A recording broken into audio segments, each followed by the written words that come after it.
नेता प्रतिपक्ष अभय चौटाला ने शनिवार को अपनी शर्तों पर नेता प्रतिपक्ष पद से इस्तीफा दे दिया। उन्होंने शर्त रखी है कि विधानसभा स्पीकर पहले इनेलो छोड़ चुके 5 विधायकों की सदस्यता रद्द कर दें, फिर उनका इस्तीफा स्वीकार कर लें। अब गेंद विधानसभा स्पीकर कंवरपाल गुर्जर के पाले में आ गई है कि वो विधायकों की सदस्यता रद्द करके अभय चौटाला का इस्तीफा मंजूर करें या ना करें। जो भी पत्र वो दे के गए हैं उस पर निश्चित तौर से जो भी न्याय संगत कार्रवाई होगी उस पर न्याय संगत कार्रवाई करेंगे, क्योंकि उसके बाद जैसे उन्होंने पत्र लिखा है तो उसके बाद एक बार विधायक को भी नोटिस करना और उसकी बात को भी सुनना, ये हमारा कर्तव्य है। तो उसको नोटिस करेंगे और उसकी बात सुनेंगे और जो नियम अनुसार जो भी कार्रवाई होगी वो कार्रवाई की जाएगी। उन्होंने जो इस्तीफा दिया, जहां तक मेरी जानकारी है तो शायद शर्त के साथ इस्तीफा दिया है कि अगर उनका 5 का आप डिस्क्वालीफाई करते हैं उनको तो उसके बाद मेरा भी इस्तीफा माना जाए। तो ये उसके साथ उन्होंने दिया, शर्त के साथ दिया उन्होंने इस्तीफा। तो देखते हैं पहले जो पहला चरण है उस पर देखते हैं क्या कार्रवाई होती है, नियम अनुसार क्या बनता है, तो उसके बाद इस पर विचार करेंगे। आपको बता दें कि जननायक जनता पार्टी में इनेलो के 4 विधायक शामिल हैं। इनमें नैना चौटाला, विधायक पृथ्वी नंबरदार, अनूप धानक, दादरी से राजदीप फोगाट शामिल हैं। वहीं होली के दिन रणवीर गंगवा भाजपा में शामिल हो गए। इस वजह से 5 विधायक इनेलो छोड़ चुके हैं। अभय चौटाला ने कहा कि पार्टी ने विधानसभा के अध्यक्ष को एक पत्र लिखकर अवगत कराया है कि पार्टी के चुनाव चिन्ह और घोषणा पत्र के आधार पर विधानसभा के लिए चुने गए 5 सदस्यों को विधानसभा की सदस्यता से तुरंत प्रभाव से अयोग्य घोषित किया जाए। हमने स्पीकर को लिखा है सबूत के साथ कि ये लोग इन पार्टियों के बैनर और झंडों के नीचे जाकर के काम कर रहे हैं और इनके खिलाफ 100% पार्टी विरोधी गतिविधियों के तहत कार्रवाई होनी चाहिए। आप इनको डिस्क्वालीफाई करो और इनकी मेंबरशिप खत्म करो। मैंने वहीं पार्टी के साथियों को इस बात के लिए अवगत करा दिया कि जब हम इनके खिलाफ एक्शन के लिए लिखेंगे तो मैं भी अपना स्पीकर को साथ साथ इस्तीफा लिख करके भेज रहा हूं कि मुझे भी, क्योंकि जब इनके खिलाफ कार्रवाई हो जाएगी, इनकी मेंबरशिप चली जाएगी तो फिर हमारी संख्या कम हो जाएगी, तो मुझे फिर एलओपी के पद पर रहने का अधिकार नहीं है। इसलिए मैंने अपना इस्तीफा भी साथ लिख करके भेजा। अभय सिंह चौटाला ने कहा कि इन 5 सदस्यों को अयोग्य घोषित हो जाने के बाद वो नेता विपक्ष की भूमिका को निभाने में असमर्थ होंगे। पार्टी के तर्क में नेता विपक्ष ने शरद यादव को राज्यसभा की सदस्यता से हटाए जाने का उदाहरण भी दिया। उन्होंने याद दिलाया कि जब उन्होंने अपने भाषणों और गतिविधियों से यह सिद्ध कर दिया था कि वो उस पार्टी के विरोध में काम कर रहे हैं जिसके चुनाव निशान पर उन्हें राज्यसभा का सदस्य चुना गया था, तो उन्हें निलंबित कर दिया गया था। राज्यसभा के अध्यक्ष वेंकैया नायडू ने उनके निलंबन और 10वें शेड्यूल के तहत उनकी अयोग्यता को उचित ठहराया था। Bureau report, Haryana news. Abhay के इस सशर्त इस्तीफे को और विस्तार से समझते हैं। दूसरी जो राजनीतिक पार्टियां हैं वो इस पर क्या राय रखती हैं और जो उन्होंने डिमांड की है, जो शर्तें रखी हैं, उस पर भी जानते हैं। जानने के लिए आगे बढ़ेंगे। हमारे साथ एक खास मेहमान बीजेपी से जुड़े हैं, जवाहर यादव जी फोन लाइन के जरिए मौजूद है हमारे साथ। जवाहर जी नमस्कार। नमस्कार जी। अभय के सशर्त इस्तीफे को किस तरह से देख रही है बीजेपी? देखिए, इसके 2 पहलू हैं। एक पहलू तो इसका है जिस पर भारतीय जनता पार्टी या किसी भी राजनीतिक पार्टी का कोई नहीं है, वो मुद्दा सीधा एक अलग से डिवीजन है, एक अलग से विभाग है जो स्पीकर साहब के तहत आता है विधानसभा, जिसका सरकार का भी कोई दबाव नहीं होता और विधानसभा के स्पीकर तथ्यों के आधार पर अपना निर्णय लेते हैं जी। तो खुद अभय चौटाला ने बोला कि उन्होंने अपने तथ्य, जो भी इनके तथ्य है, उसके आधार पर स्पीकर को एक पत्र लिखा जिसमें 5 विधायकों का उन्होंने जिक्र किया कि उनका सदस्यता समाप्त की जाए और वो समाप्त जैसी होगी मेरा निलंबन, मुझे भी विपक्ष के नेता जो पद है वो पद मुझसे ले लिया जाए जी। वो निश्चित रूप से फिर कांग्रेस के पास आएगा तो वो उनको मिलेगा। तो ये एक पहलू ये है। तो इस पर तो भारतीय जनता पार्टी का कोई प्रतिक्रिया नहीं है, क्योंकि ये विषय सीधा स्पीकर से जुड़ा हुआ है और स्पीकर जब होता है तो किसी पार्टी का नहीं होता, तथ्यों के आधार पर जो उनको उचित लगता है, बिल्कुल। और ये विषय बीजेपी के लिए सवाल तब बन जाता है और मुख्यमंत्री से तब जुड़ जाता है जब खुद मुख्यमंत्री का नाम लेकर इनेलो ये कहती है कि पहले वो बताए, इनेलो प्रवक्ता खुद हरियाणा न्यूज पर ये बोले हैं कि वो बताए कि रणवीर गंगवा को इस्तीफा दिलवाए बगैर उन्होंने बीजेपी में कैसे शामिल कर लिया। क्या ये नैतिकता के आधार पर सही हुआ?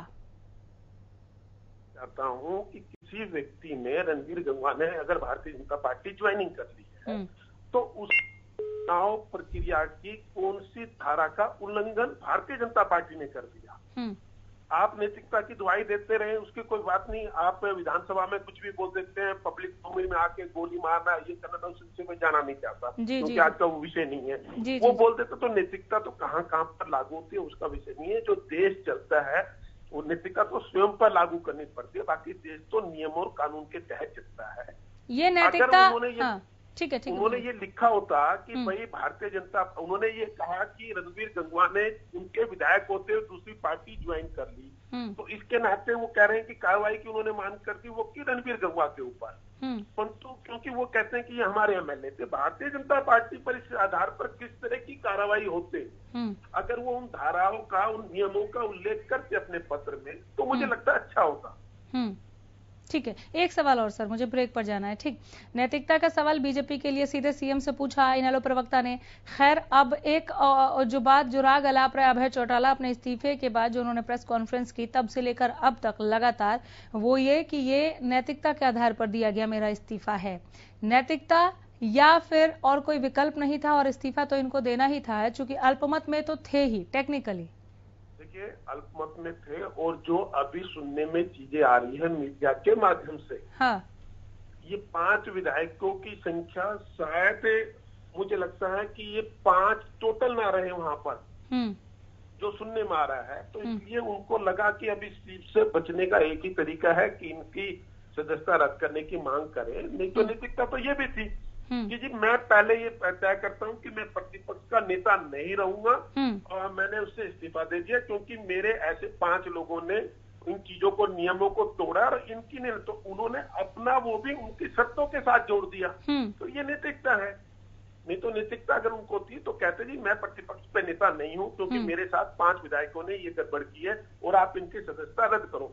स्पीकर सदस्यता रद्द करता नहीं करते, टेक्निकल चीजें देखते, अलग विषय पर नैतिकता, उनको अगर नैतिकता की वो दे रहे हैं तो उसको टेक्निकल विषयों पे ना जोड़ के सीधा कहते कि मैं आपसे प्रतिपक्ष का नेता नहीं हूं, जो आपने मुझे सिक्योरिटी दे रखी है, गाड़ी दे रखी है, मैं आपको वापस करता हूं, ये जिसका हक बनता है उसको दीजिए और मेरे विधायकों को निलंबन पे जल्दी से जल्दी फैसला कीजिए। इस तरह से कहते, लेकिन उन्होंने इसको उल्टा कहा। उन्होंने कहा पहले 5 विधायकों की सदस्यता को आप रद्द कीजिए, उसके बाद मेरे इस लेटर को आप इस्तीफा समझिए। ये गलत था, है ना?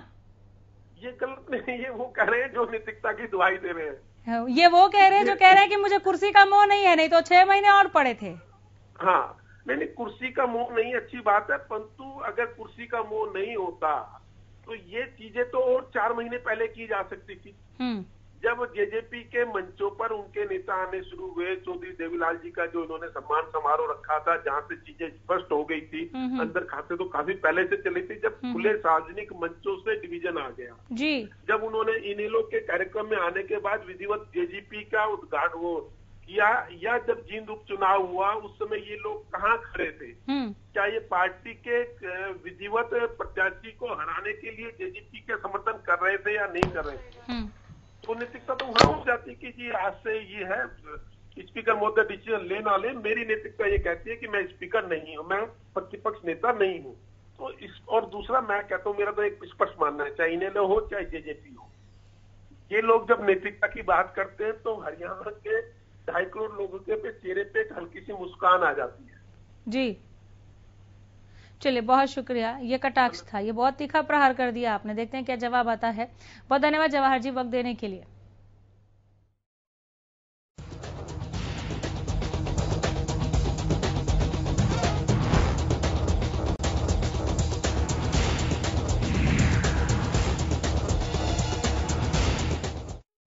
चलिए, बिना वक्त गवाए सीधे रुख करेंगे हमारे न्यूज रूम की तरफ। हमारे सहयोगी दुर्गेश पांडे जुड़ रहे हैं ज्यादा जानकारी लिए हुए, ज्यादा बातचीत के लिए। दुर्गेश, अभय का ये सशर्त इस्तीफा या सियासी इस्तीफा? अनामिका, ये सीधे सीधे सियासी इस्तीफा, ये इसमें सशर्त होने की कोई बात ही नहीं है। वो कोई शर्त रख ही नहीं सकते, जब उनके पास नंबर ही नहीं है तो वो बनेंगे कैसे विपक्ष के नेता? सबसे बड़ी बात तो ये है। अगर देखा जाए तो उनके पास इस समय सिर्फ 12 विधायकों का ही समर्थन है। हाँ। क्योंकि 4 विधायक तो ऑलरेडी उनको छोड़ के जा चुके हैं, जो जिनको ये खुद ही कह रहे हैं कि जेजेपी को समर्थन दे रहे हैं, जेजेपी को समर्थन दे रहे, जेजेपी समर्थित है। 2 इनके जो विधायक थे उनमें से हरिचंद मिड्डा का जो निधन हो गया, उसके बाद से उस सीट पर जींद में जब इलेक्शन हुआ तो उसके बाद वो सीट बीजेपी के खाते में चली गई। बिल्कुल। एक और विधायक जो पिहोवा से इनके विधायक थे जसविंदर संधू, हाँ। उनका भी निधन हो गया है, तो वो भी सीट चूंकि खाली है। और उसके बाद रणवीर गंगवा, वो भी चले गए बीजेपी में। तो इस तरीके से देखा जाए तो आईएनएलडी के पास इस समय सिर्फ 12 विधायकों का ही समर्थन है जी। और अगर इनको सदन में नेता प्रतिपक्ष की कुर्सी चाहिए तो सीधे सीधे इन्हें नंबर 2 की पार्टी बने रहना चाहिए। अगर नंबर 2 पार्टी की बात करें तो इस समय कांग्रेस है। चुनाव के वक्त कांग्रेस को भले ही 15 सीटें मिली थी, लेकिन उसके बाद जब हजका का विलय हो गया कांग्रेस में, तो इस समय कांग्रेस की टोटल सीटें 17 हो गई हैं। तो इस तरीके से किसी भी सूरत में अगर हम कहें तो अभय चौटाला ये नहीं कह सकते कि उन्होंने नैतिकता के आधार पर इस्तीफा दिया है। मैं लौट रही दुर्गेश आपके पास। बलवंत सिंह दौलतपुरिया इनेलो विधायक हमारे साथ जुड़ गए हैं। दौलतपुरिया साहब नमस्कार। नमस्कार। अभय चौटाला ये नहीं कह सकते कि उन्होंने नैतिकता के आधार पर इस्तीफा दिया है, चूंकि जो समीकरण बन रहे थे जिसका हवाला खुद अभय चौटाला ने दिया है कि चूंकि ये लोग जा चुके हैं, दूसरे पार्टियों को समर्थन दे रहे हैं, तो ऐसे में इनकी सदस्यता रद्द करें, फिर इस लेटर को मेरा इस्तीफा समझे। ठीक, तो विकल्प तो कुछ था ही नहीं। अल्पमत में आने के बाद वो वैसे भी नेता प्रतिपक्ष नहीं रह सकते थे।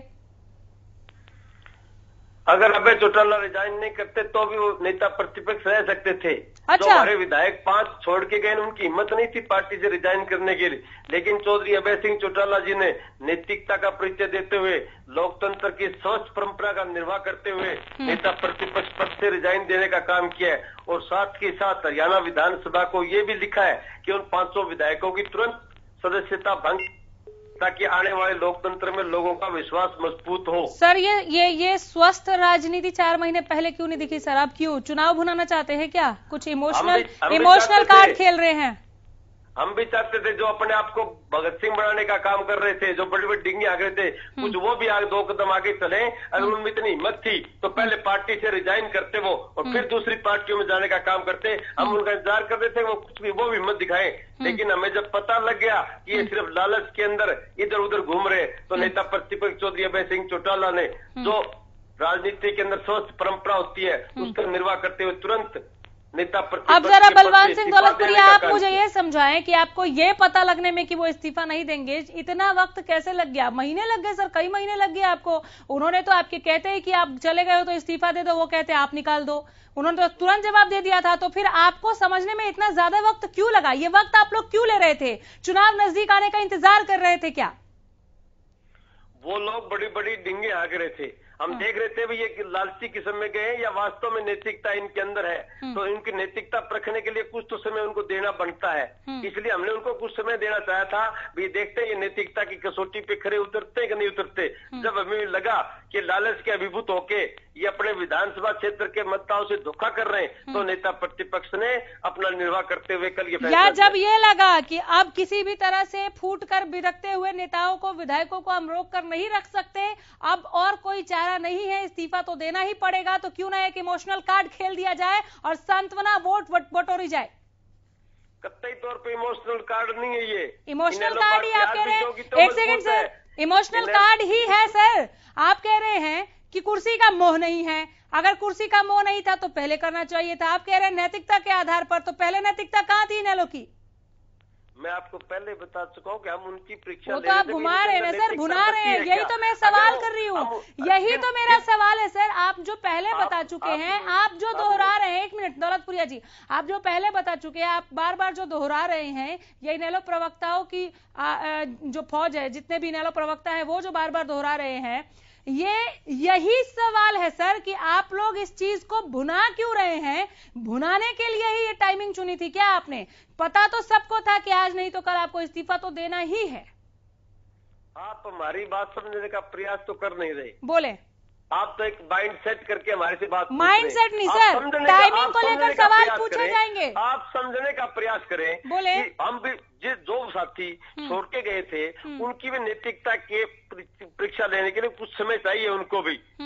भाई वो नैतिकता के आधार पर पहले पार्टी रिजाइन करते हैं या नहीं करते, लेकिन जब हमें लगा कि ये नैतिकता आधार पर रिजाइन करने वाले नहीं है, ये लालच में गए हैं, विधानसभा क्षेत्र के मतदाताओं से धोखा करके गए हैं, तो हमने ये एकदम से फैसला लेने का काम किया। ना इसके अंदर इमोशनल वाली बात है और ना हमें कहीं कुर्सी का कोई लालच। चलिए, पूरा होमवर्क करके ये इस्तीफा दिया गया है कि जब कोई भी सवाल पूछा जाए तो उन शब्द बाणों का किस तरह से जवाब देना है कि नहीं जी, कुर्सी का मोह नहीं है, यही वो वजह है कि हमने इस्तीफा दिया है। लेकिन इस्तीफा के आगे सशर्त, ये थोड़ी देर बाद में पता चला कि शर्तें भी रखी हैं कि पहले 5 की सदस्यता भंग करो, सदस्यता रद्द करो, उसके बाद इस लेटर को मेरा इस्तीफा समझा जाए। उससे पहले ना समझा जाए कि रेजिग्नेशन लेटर है। यहां पर क्या खेल है इनेलो की ओर से, ये वाकई समझना होगा। तो बहुत शुक्रिया दौलतपुरिया जी, बहुत धन्यवाद। हमारे साथ दुर्गेश अभी भी हमारे सहयोगी बने हैं न्यूज रूम की ओर से। न्यूज रूम में हम न्यूज रूम की ओर रुख करेंगे। दुर्गेश, बहुत ही सफाई के साथ बचकर निकलने की कोशिश कर रहे थे दौलतपुरिया साहब।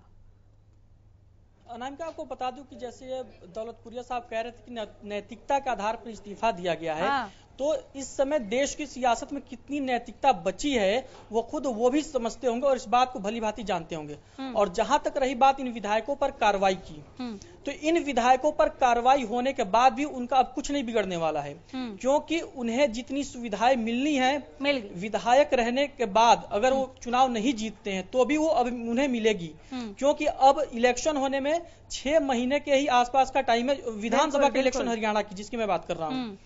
तो अब उनका बहुत कुछ नहीं बिगड़ने वाला है। और अभय चौटाला ये चाह रहे हैं कि उन्हें हटा दिया जाए, तो ये लास्ट मोमेंट पे ये चीजें याद आई हैं, क्योंकि अगर 6 महीने से पहले वो विधायक हटाए जाते अपने पद से या अयोग्य करार दिए जाते तो बाई इलेक्शन की कंडीशन बनती, तो यहाँ पर अब वो भी नहीं बनने वाला है।